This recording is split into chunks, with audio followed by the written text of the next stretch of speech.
Stanford university, university of Michigan, university of Maryland और university of Pennsylvania जैसी बड़ी universities पिछले कई सालों से H-1B वीजा के जरिए फॉरेन प्रोफेशनल्स और स्किल्ड स्टाफ को हायर करती आई।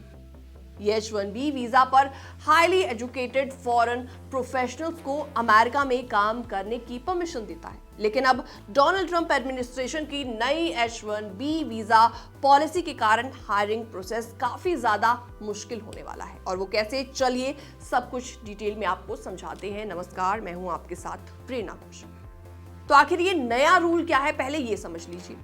अब H-1B वीजा के लिए यूनिवर्सिटीज या एम्प्लॉयर्स को $1 लाख फी पे करनी पड़ेगी। पहले ये फी लगभग $7,000 के आसपास थी, यानी कि ये फी लगभग 10 गुना बढ़ा दी गई।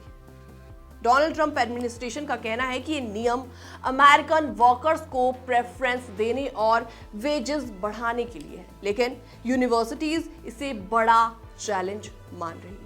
छोटी यूनिवर्सिटीज के लिए ये फी बहुत हैवी है। एग्जाम्पल के तौर पे यूनियन कॉलेज न्यूयॉर्क में 16 फॉरेन फैकल्टी मेंबर्स हैं। कॉलेज के प्रेसिडेंट ने कहा कि इतनी हाई फी के बाद शायद वो फॉरेन प्रोफेसर्स को हायर करना बंद कर दें। तो ऐसे में बड़ी रिसर्च यूनिवर्सिटी में भी इंपैक्ट इसका होगा। यूनिवर्सिटी ऑफ नेब्रास्का में करीबन 500 H-1B स्टाफ हैं जो कि टेक्नोलॉजी, एग्रीकल्चर, मेडिकल और एकेडमिक रोल्स में काम करते हैं। उनके प्रेसिडेंट ने कहा कि सडन फी हाइक कई इंपॉर्टेंट पोजीशंस खाली छोड़ सकती है।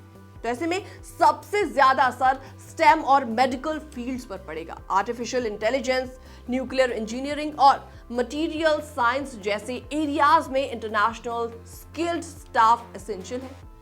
वॉशिंगटन यूनिवर्सिटी सेंट लुइस में सालाना लगभग 285 न्यू H-1B वीजा एप्लीकेशंस होती हैं। चांसलर ने कहा कि इतनी हाई फी के कारण स्पेशलाइज्ड रोल जैसे कि एनेस्थीसियोलॉजिस्ट हायर करना टफ हो जाएगा।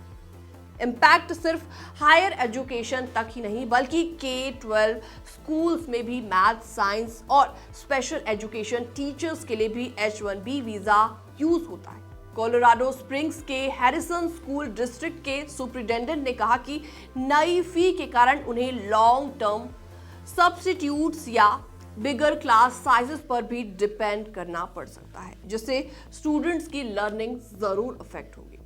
ट्रंप एडमिनिस्ट्रेशन ने कहा कि कुछ पोजीशंस को नेशनल इंटरेस्ट के कारण एग्जेम्प्ट किया जा सकता है, लेकिन डिटेल्स अभी क्लियर नहीं है।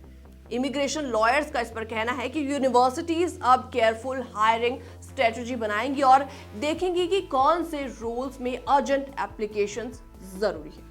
यूनिवर्सिटी लीडर्स का इस पर कहना है कि इशू पैट्रियोटिज्म का नहीं है बल्कि एक्सीलेंस और क्वालिटी फैकल्टी अट्रैक्ट करने का है। बार्ड कॉलेज के प्रेसिडेंट ने कहा कि ये हाई फी बेस्ट कैंडिडेट को अट्रैक्ट करने में बैरियर और इकोनॉमी पर नेगेटिव इंपैक्ट डालती है। तो इस नई $1 लाख H-1B वीजा फीस से ये सवाल जरूर उठता है कि क्या अमेरिका अभी भी ग्लोबल टैलेंट को अट्रैक्ट और रिटेन कर पाएगा, जो कि रिसर्च, टीचिंग और इनोवेशन में अमेरिका की यूनिवर्सिटीज का सबसे बड़ा स्ट्रेंथ रहा है।